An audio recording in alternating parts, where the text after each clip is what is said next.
So there was an incident at Costco when I had my puppy in the shopping cart because I was working for Instacart at the time and I really needed to get this dog.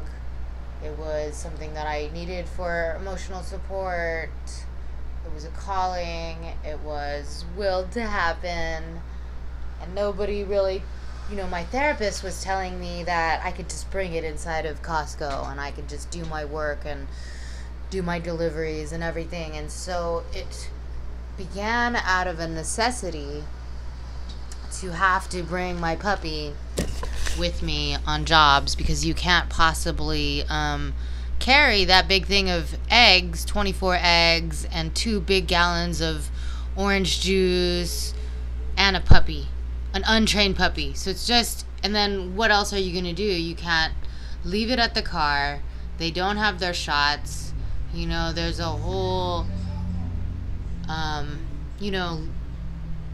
period of time that people who don't have as many resources are going to struggle to get those resources because they have to work to have those resources, but yet the venues that one would, work are not being very accommodating because nobody seems to understand that to make a service dog it takes 2 years. And so the other option that you can do besides buying a pre-trained service dog is to owner train, and that still takes 2 years. But I think now looking back, what happened to me in Costco, I had Satori in my shopping cart, and I was doing my jobs, and then 3 of the managers kind of cornered me, and then it caused me to be triggered because one of my childhood triggers is to be cornered or backed into an interrogation by 3 adults. Because this mirrors like my dad and my 2 sisters. There was a lot of triangulation in my narc family, so when I got cornered by the Costco management, I froze and I looked down the whole time. But I had already known that I was capable of taking Satori in the Costco and that I had a right to be there, but she wasn't actually trained, but I had already tested out, how it was going to go with the mouth trainer and that she could do it. I wouldn't have tried to take her in if I didn't think that she was capable of doing it. And at that time, she was really pressing to try and impress me and do whatever it was that I needed because, we had only been together 1 or 2 months. But mostly I kept her, I didn't try to make her walk on the floor. She was a baby. I just kept her in a dog bed and I did my job. And most of the employees were really accommodating, especially at Sam's Club. But Costco, they accosted me right away. And I just want to talk about this incident because it really helps me to be able to chart or sort of timeline my healing, because this is the beginning of our service dog in training journey. I was frozen. I looked down at the ground the whole time, but then I felt like I wanted, so they made me take her out of the shopping cart and finish my job with her 4 on the floor, and she was able to do it. We walked past all the managers again,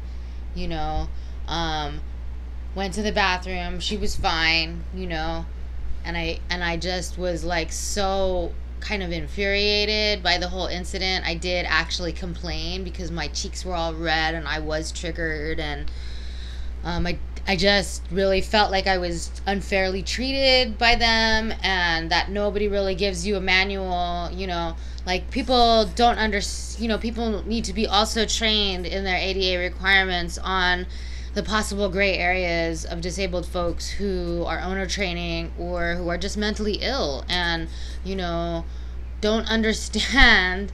They do benefit from having a dog.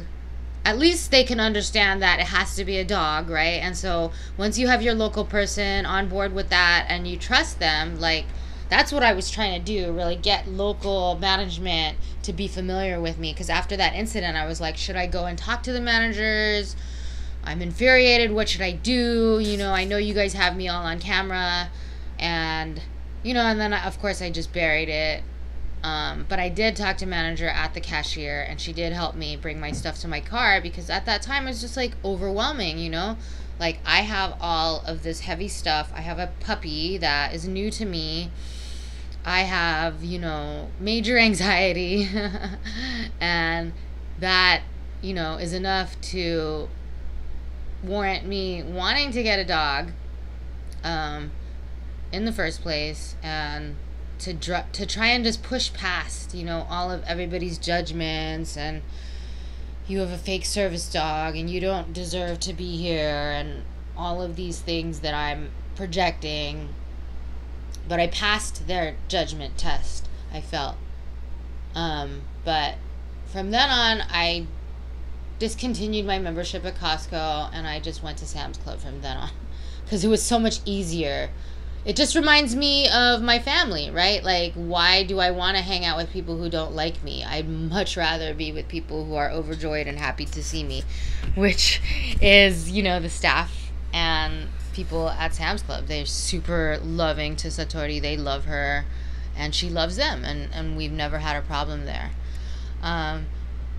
But over time, she, like I've talked about in other videos, she has told me that she doesn't want to be my retail service dog, and it's not necessary for her to do that anymore.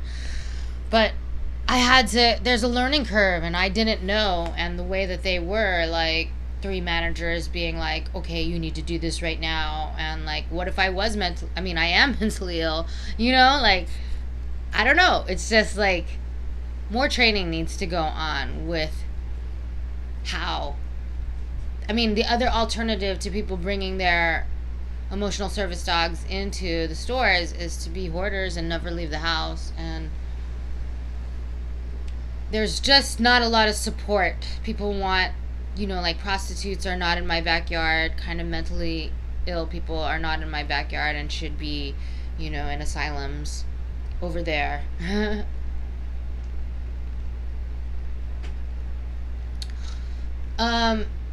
So, because my therapist wasn't educated herself in ADA law, she didn't understand the difference between service dog in training and emotional support animal. I decided to start owner training her as my service dog, to see if that was a route that we could go, so that I could get her full access into, my world. And it's through this training her as my service dog that I started to build a really trusting, loving bond with her. And she really loves the obedience, but having to be at attention at all times is not something that anybody, not human, not dog, can really do for another being. It's the ultimate in codependency, right?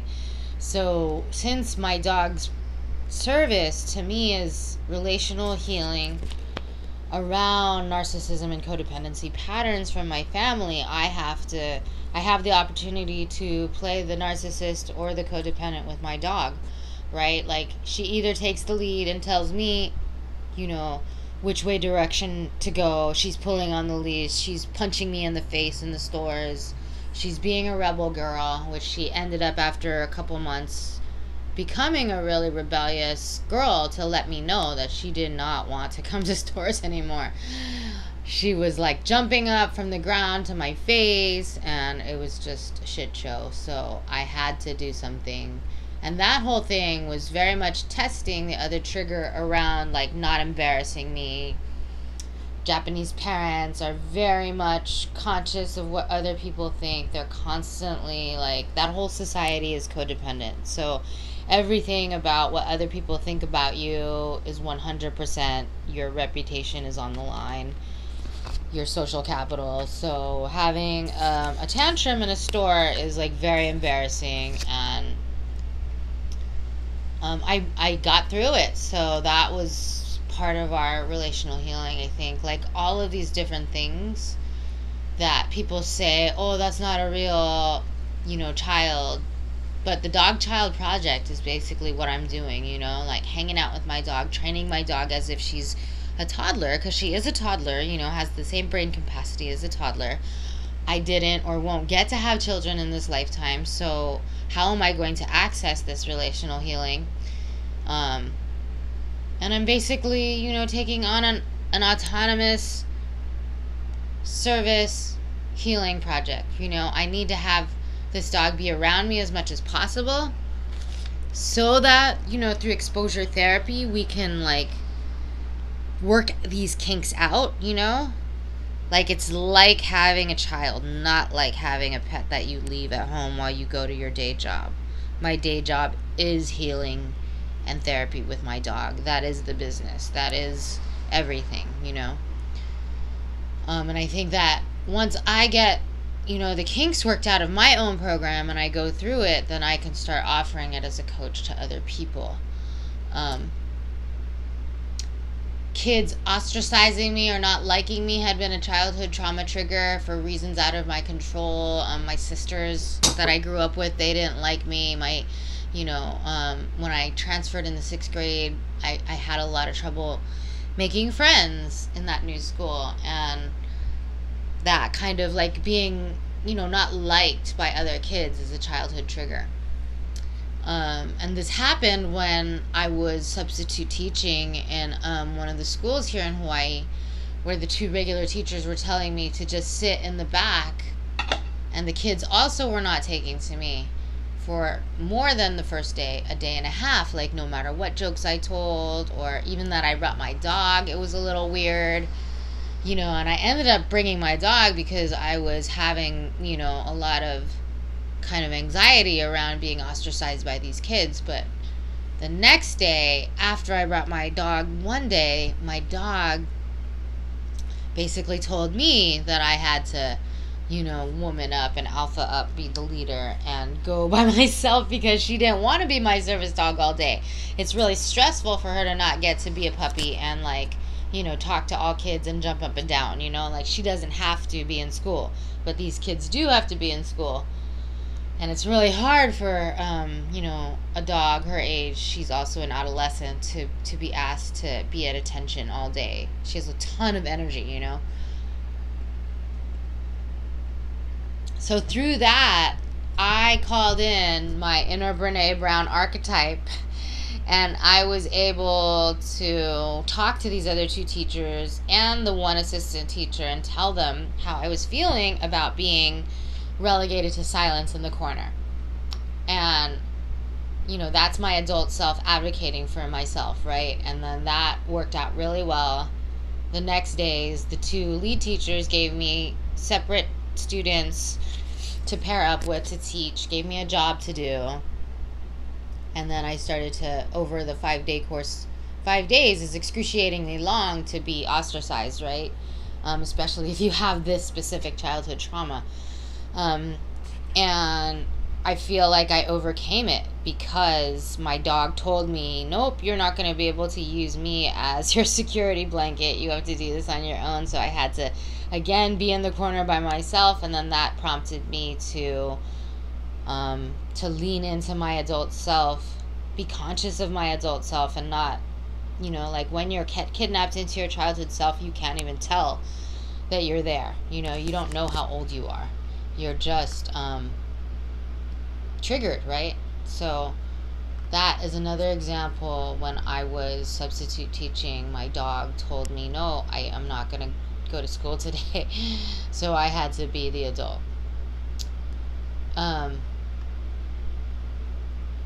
The third fear I have from childhood, this is more of a PTSD thing, not a CPTSD thing, but fear of being attacked randomly. I faced a lot of random violence as an adult. I had been robbed and sexually assaulted, so fear of being attacked randomly, it seems like that is something that I've overcome. So comparing CPTSD to PTSD symptoms, I can tell that the PTSD stuff as an adult were things that I had worked on with, you know, sexual violence counselors and, had worked really hard on my adult trauma, but it was my childhood trauma that was still lingering, that was still controlling my subconscious thoughts. People being angry at me, being late and lost. I'm always late and lost, and having to explain why. Recently, I picked up these 3 tourists from California because they were renting one of my cars. I rent cars on Turo because having gig economy and turnkey sort of like not real job, like not employee type of ways to make income is crucial for disabled folks. So I Instacart, and I also rent cars on Turo, but I still have to deal with people, and even that little bit of people interaction, it's challenging for me. That is one of my weaknesses, or where my childhood trauma comes out the strongest, is having to work in teams. So people being angry at me, being late and lost, and having to explain to them, I was tempted to be like, I have PTSD, I get lost and late, but I didn't explain it to them. I just kind of like, sat in my discomfort of being late and lost and having to deal with their anger of being late and lost. I tried to fawn unsuccessfully, but I still stayed calm and I didn't berate myself. But now that I have my dog, who's an expert model of fawning, I can recognize when I am fawning. I can recognize that I am doing that as a trauma response. And so my dog has taught me that, and has helped me overcome that specific childhood trauma trigger. And we've been attacked randomly. When I've been roller skating, we get attacked all the time by dogs, because dogs chase roller skates. So now I'm not going to put my dog through that anymore. I'm just going to go straight to the dog park where I haven't been attacked by dogs, and she is safe inside the park. It seems like when we're in the hood, the other dogs, the guard dogs, they run out the fence and then they come and get us, and it's very traumatizing for her. People being angry at me. I already talked about that. Let's see. One time, Satori jumped on the picnic blanket of a person on the beach, and she told me my dog was so stupid, and I froze, and like my trauma response is not to freeze, but just to ignore them and to kind of like dissociate, so they think I'm a little weird and that I don't have to, it's like I didn't hear them or something. It's kind of better for me than to react in anger. It's always been kind of like my go-to trauma response is like to ignore people or play dumb. Because really, like, energy, if I don't give them back energy, which is anger energy, after she's calling me stupid, then, it has nowhere to go. So a lot of road rage stuff happens or ends with me. And this is straight from my childhood trauma, because my sister, used to bully me. Learning how trust is built between a healthy parent and child. So when I walk my dog, most of the time she's on a freedom walk, which is like a 20-foot leash that I kind of just keep her on, which kind of mocks this little, those compact little clicker leashes where you let them, you use your thumb, but they break all the time. It's the same thing, but it doesn't break all the time. It's a freedom walk. So you give them, the trust that they can handle being on a walk, and they get to smell whatever they want, and you pull them back only when you have to. But really, they have the ability to smell and get into things, and, unless they're eating poop or something like that. But learning how trust is built between a healthy parent, which is me, and child. And I also get her to have no leash park time, and then she comes back to me when I whistle at her. So how this has helped me is there was no trust that my caretakers could protect me. We would frequently second guess my mother and even belittle her to try and elicit a reaction, perhaps, or because we were so unparented that she couldn't teach her kids to not belittle her. My mother was never an alpha female. She was a narcissist and mentally ill, a dismissive leader who accepted what we said at face value without any depth. As long as we got good grades, there was no need for concern or care. So I think a lot of my service dog stage, it's like, oh, I have to look like this perfect service dog in training, and when Satori started to rebel against that, it was like, what am I gonna do now? You know, like, she doesn't want to do this, and I'm so embarrassed, and what should I do? I have to go tell everybody that she's not the perfect service dog, and she's punching me in the face, and I had to hit her the other day, and I'm ashamed of that, and all kinds of stuff. And then I saw this great YouTube video about kind of just dismantling the perfect dog, you know, training. And, you know, like, that's also part of your parenting as well. Like, and now that she selects, I get to, like, select the times in which we're doing obedience training, and basically when I'm going to need her to have access, then she needs to act like a service dog. And then most of the times she doesn't have to be with me in stores, just traveling with me, you know, when I go to the mainland, in cabin, and in hotels where I stay is the goal, the new goal. But dismantling the illusion of perfection is the CPTSD healing thing, being able to sit in my own uncomfortable situations, mostly that I have created because of my anxiety, or not being able to stack appointments or tasks correctly as a human, having to advocate for my service dog when other people are in doubt, not knowing what is acceptable in this realm and just going for it. Satori not wanting to go in stores and acting out. Okay, I talked about that. And, you know, not regressing into my child state. Like, I have a tendency to just throw up my hands and give up and play the victim, you know. And I think because I've had to realize my inner alpha so much as being the dog mom, I've always been a teacher, you know, a substitute teacher. I've been a high school teacher, but being an alpha female and a pack leader is very different, I've realized. And that specific role as a pack leader of a dog has actually helped me better heal from my childhood post-traumatic stress disorder.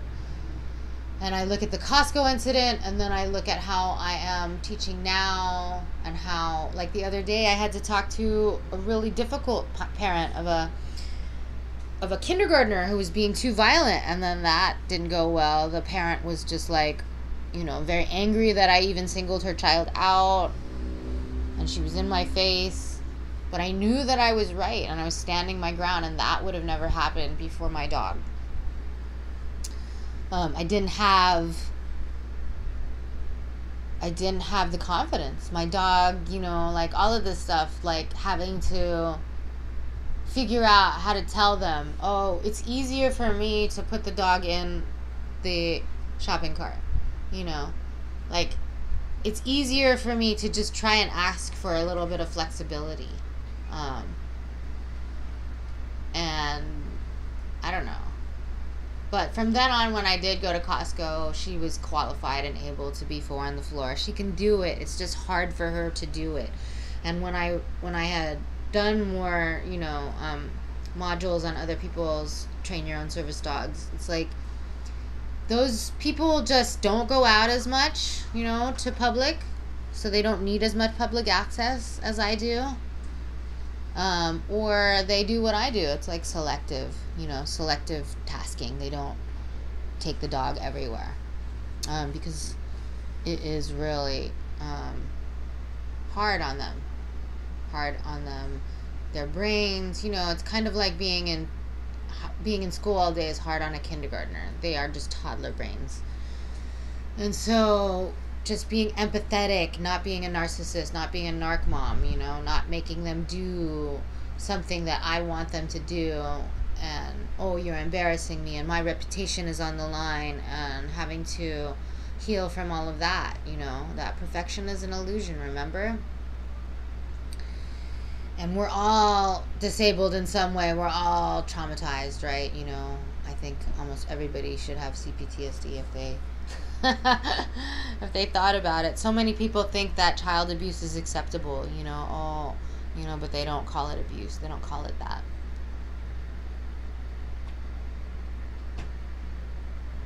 This is my first podcast format where I don't have to wear a shirt or do my makeup. Thank you for listening.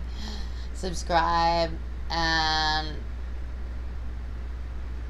hit the bell. Thank you very much.